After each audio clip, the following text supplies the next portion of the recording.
लोकसभा चुनाव के बाद अब हरियाणा में विधानसभा चुनाव का बिगुल बज चुका है, जहां भाजपा, कांग्रेस, इनेलो, जजपा ने अपनी चुनाव की तैयारियां शुरू कर दी है। वहीं अब हरियाणा में आम आदमी पार्टी भी पूरे जोर शोर से चुनाव लड़ने का मन बना चुकी है। इसी कड़ी में अब आम आदमी पार्टी ने पिछले दिनों हरियाणा के हिसार जिला के बरवाला हलके और सिरसा जिला के डबवाली हलके में एक बड़ी कार रैली का आयोजन किया। हालांकि अभी 3 तारीख को रानिया में भी एक बड़ी रैली का आयोजन होने जा रहा है, जिससे पहले अब आम आदमी पार्टी किस तरह की बातें कह रही है वो हम आपको सुनवाते हैं। आम आदमी पार्टी के वरिष्ठ नेता अनुराग ढांडा सहित अनेक नेताओं ने रैलियों में शिरकत कर रहे हैं। इन सभी नेताओं की जुबान पर कांग्रेस और भाजपा रही है। सिरसा और हिसार में आम आदमी पार्टी के पदार्पण के बाद सिरसा के लोगों की क्या राय है, हमारी टीम ने जानने का प्रयास किया है। रैली के सफल आयोजन के बाद सिरसा में आम आदमी पार्टी की लोकल बॉडी की विभिन्न मुद्दों को लेकर हमारी टीम ने राय जानी है। तो आइए आपको सुनवाते हैं कि आखिर किस तरह के विचार है और हरियाणा के अंदर आम आदमी पार्टी किन मुद्दों पर चुनाव लड़ेगी, क्या है उनका मास्टर प्लान चुनाव को लेकर। सबसे पहले तो मैं मीडिया के साथियों का धन्यवाद करता हूं जो आप ने हमें यहाँ पे बुलाया और मौका दिया बोलने का। तो सर बात ऐसे है क्योंकि आम लोगों की ज़रूरतें हैं, जो बिजली होगी, शिक्षा होगी, स्वास्थ्य होगा। तो जब हम आम लोगों का मुद्दा लेके लोगों के बीच में जाएंगे तो लोग उसको पसंद करते हैं। दिल्ली में भी आम आदमी पार्टी ने जो गारंटियां दी वही गारंटियां, उसमें शिक्षा का सुधार था, स्वास्थ्य सेवाएं थी उनका सुधार था, फ्री बिजली का मुद्दा था, और आम आदमी पार्टी ने रोज़गार और वो सारी की सारी सुविधाएँ आम आदमी पार्टी ने, अरविंद केजरीवाल जी ने जो गारंटियाँ दी दिल्ली के लोगों को, वो सारी की सारी पूरी की। उसी के तहत ही पंजाब में भी आम आदमी पार्टी ने जो गारंटियां दी, अरविंद केजरीवाल जी की गारंटियां पंजाब में वो पूरी हुई। जिस तरह से 300 यूनिट बिजली हर महीने पंजाब में फ्री दी जा रही है, जिस तरह स्कूल ऑफ एमिनेंस या लोगों को रोज़गार दिया जा रहा है, और जिस तरह से हॉस्पिटलों का सुधार किया जा रहा है, जिस तरह से वहाँ पर भी मोहल्ला क्लिनिक बनाए जा रहे हैं, उसी तरह से हरियाणा के लोगों को भी आम आदमी पार्टी ने अरविंद केजरीवाल जी की 5 गारंटियाँ दी हैं, जिसमें शिक्षा का मुद्दा सबसे बड़ा मुद्दा है। अगर आज हम हरियाणा के स्कूलों की बात करें तो कोई भी स्कूल जो है उसमें अगर देखेंगे तो बिल्डिंग नहीं अच्छी है, अगर बिल्डिंग है भी तो उसमें लिपा पोती करके रंग रूंग मार के उसमें बिठा देगा। अगर देखा जाए तो स्टाफ कहीं आधा भी स्टाफ नहीं है। मैं रानिया की बात करूं, सिरसा की बात करूं, सिरसा जिला की, तो किसी भी स्कूल में स्टाफ कंप्लीट नहीं है। पीछे हम चेकिंग के लिए रानिया में गए तो वहाँ देखा जाके जब स्टाफ प्रिंसिपल सर से बात की तो वहाँ पे वो कहते हैं कि 38 लोगों की, टीचरों की हमें स्टाफ की ज़रूरत है, और वहाँ पे कुल 11 स्टाफ मेंबर थे। वो क्या बच्चों को शिक्षा देंगे। अगर सिरसा के सिविल हॉस्पिटल की हम बात करें तो हम वहाँ पर गए तो देखा कि MRI मशीनें वो बंद पड़ी है। उनसे बात की तो वो कहते हैं कि हमारे पास लैब में बात की तो लैब अटेंडेंट नहीं है, वो MRI मशीन चलाने वाला संचालक नहीं है। इतने बदतर हाल हैं। लोग हॉस्पिटल में जाएं तो कई बार डॉक्टर नहीं मिलता, डॉक्टर मिले तो दवाई नहीं मिलती, पर्ची बाहर से इतनी लंबी पर्ची बना के दे देते हैं हाथ में कि जाके आप एक्सरा करवाना है तो बाहर कराओ, अल्ट्रासाउंड करवाना है तो बाहर करवाओ, MRI करवाना है तो बाहर करवाओ। बिजली के लिए इतना ज़्यादा बुरा हालात है, कट लगते हैं। 24 घंटे बिजली का नारा देने वाली सरकार 2-2, 3-3 घंटे के कट लगते हैं।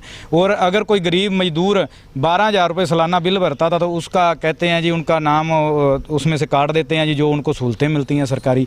तो बहुत बुरा हाल है। यही मुद्दा रहेगा। लोगों की रोज़मर्रा की ज़िंदगी की ज़रूरत की चीज़ें हैं, स्वास्थ्य, शिक्षा और बिजली, और यही मुद्दे पर आम आदमी पार्टी हरियाणा में इलेक्शन लड़ेगी। श्याम मेहता, आम आदमी पार्टी जिला सचिव। मेहता जी, मोहल्ला क्लिनिक क्या है आप जानते हैं? वैसे तो हमारे सभी साथियों से पहले भी आपको पता चल चुका है, जितने 5 ये जो गारंटियों के बारे में सभी लोगों ने बताया है। पर मोहल्ला क्लिनिक जो जैसे दिल्ली में बनाए गए थे उसी तर्ज में फिर पंजाब में भी बनाए गए, और उसी दोनों की तर्ज पे अब हरियाणा में बनाने के लिए कमर कस ली है। सरकार बननी है हर हालत में आम आदमी पार्टी की, और हमने जो बिगुल बजा दिया है। अभी मैं सभी साथियों को, आप सबको, जो कल हमारी रैली थी डबवाली के अंदर, वो पूरी कामयाब हुई है, उसकी बधाई देता हूँ। और अभी सुनीता केजरीवाल जी अभी थोड़े दिन के अंदर 3 तारीख को रानिया में एक बड़ी महा रैली करने जा रहे हैं, तो उसमें भी ऐसे ही भीड़ होगी जैसे कि डबवाली के अंदर हुई। तो जैसे आपने पूछा, सिर्फ मोहल्ला क्लिनिक ही मुद्दा नहीं, मुद्दे ये जो 5 गारंटियाँ हैं, ये बड़ी एक मूलभूत ऐसी सुविधाएं होती हैं जिनकी पब्लिक को, जनता को बहुत ज़रूरत होती है। और इन्हीं 5 गारंटियों को लेके सरकार बनाने की एक जुगाड़ जो है वो आम आदमी पार्टी कर चुकी है, क्योंकि पब्लिक त्रस्त है इस वक्त। और ये 5 गारंटियाँ इसीलिए दी हैं उन्होंने कि हमारी सरकार बनते ही हमने पहले ही दिन से शपथ ग्रहण समारोह के अगले दिन ये स्टार्ट कर देनी है, इसमें कोई दो राय नहीं है। मोहल्ला क्लिनिक क्या है? तो मोहल्ला क्लिनिक ऐसे है, हर मोहल्ले के अंदर एक क्लिनिक खोला जाएगा जहाँ पे कि हर तरह की टेस्ट की सुविधाएं होंगी, टेस्ट फ्री होंगे। वहाँ पे एक डॉक्टर की ड्यूटी होगी, वो डॉक्टर जो है वहाँ पे चेकअप करने के बाद फ्री इलाज करेगा। वहाँ किसी भी पेशेंट का कोई पैसा नहीं लगेगा, चाहे वो अमीर है चाहे गरीब है, हर तरह का आदमी वहाँ पहुँच सकता है। और वहाँ पे दिल्ली में तो बाहरी लोगों का भी इलाज फ्री होता है, तो यहाँ भी अगर मोहल्ला क्लिनिक बन जाते हैं तो आज जो हॉस्पिटलों की हालत ख़राब है तो मोहल्ला क्लिनिक उनको सुधार करेगा। मैं वीरेंद्र कुमार, लोकसभा सचिव, आम आदमी पार्टी सिरसा। क्या हरियाणा में भी दिल्ली और पंजाब की तरह फ्री बिजली चाहिए? हवा, पानी और बिजली ज़िंदगी की ज़रूरत है। जिस प्रकार परमात्मा ने अपनी हवा पर, रोशनी पर कोई वो नहीं लगा रखा, तो ये बिजली भी हमारी अब ज़िंदगी की ज़रूरत है। अलग अलग तरीके से बहुत सारा टैक्स लोग दे रहे हैं, लेकिन जिन लोगों को बिजली के रूप में उनकी ज़रूरत है, सरकार को उसको वापस देना चाहिए।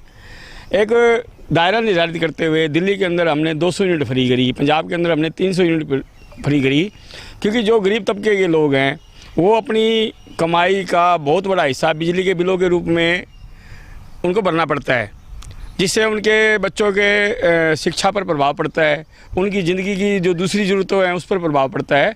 तो ज़िंदगी की ज़रूरत बन गई है इसमें बिजली।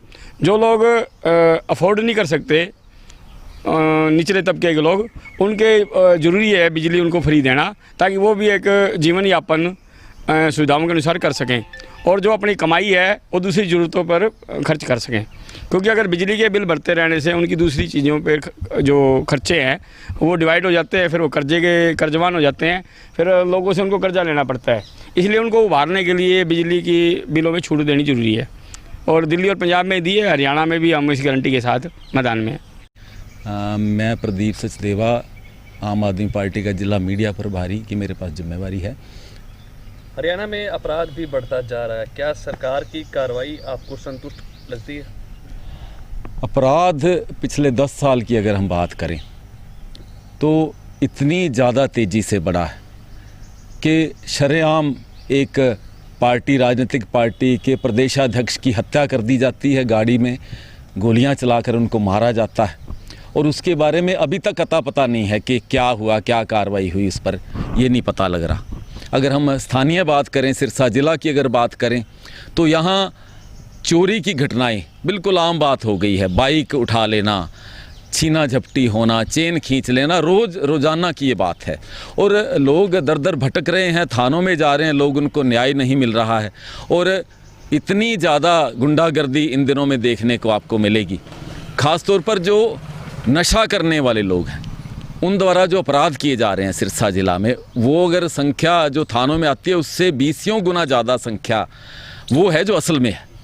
थाने में बहुत कम लोग पहुंच पाते हैं, और जो पहुंच पाते हैं उनको भी किसी को न्याय मिल गया हो, किसी ने आकर ये कहा हो कि मेरे साथ ये जबर जुल्म हुआ था और उसके बारे में कोई कार्रवाई कर दी है पुलिस ने और मैं संतुष्ट हूँ, ऐसा अभी तक कोई नज़र नहीं आया। यहाँ वाल्मीकि चौक पर एक बहुत बड़ा एक बार प्रदर्शन हुआ चिट्टे को लेकर, और औरतें, बच्चे, सब लोग बाहर निकल आए। उन्होंने कहा कि ये शरेआम बेचा जा रहा है। इतना ज़्यादा अपराध नशे के तौर पर सिरसा ज़िला में हो रहा है, और हर बच्चा, हर माँ अब बिलख रही है कि किसी तरह से इससे छुटकारा दिलाओ। हमारी जो आगे आने वाली पीढ़ी है, पीढ़ी की पीढ़ी को तबाह किया जा रहा है, उसको ख़त्म किया जा रहा है, लेकिन कान पर जूं नहीं रेंग रही है सरकार की। 10 साल से लोग कह रहे हैं, और लगातार अपराध का बढ़ना और सरकार की नाकामी इतनी ज़्यादा है कि इनको बने रहने का हक ही नहीं है। इनको अगर कोई शर्म हो किसी बात की, इनको अगर महसूस होता हो कि हम बिल्कुल फ्लॉप हो चुके हैं, फेल हो चुके हैं, तो इनको खुद छोड़कर चले जाना चाहिए और लोगों को मौका देना चाहिए, काबिल लोगों को मौका देना चाहिए। ख़ास तौर पर हम अपनी पार्टी की बात करें, जैसे दिल्ली में राज आया है और पंजाब में राज आया है, इस पर बहुत ज़ोरदार तरीके से काम किया जा रहा है। हालाँकि जो नेक्सस है, जो 60-70 साल से चिट्टे की बात जो चल रही है, उस पर काम करने के लिए अभी वक्त चाहिए। 2-2.5 साल पंजाब में हुए हैं, लेकिन उस पर इतनी ज़ोरदार कार्रवाई की जा रही है कि अगले आप 2-2.5 साल में देखिएगा कि जो तस्कर हैं इसके नशे के और जो अन्य तरह के अपराधी हैं उनकी कमर तोड़ दी जाएगी।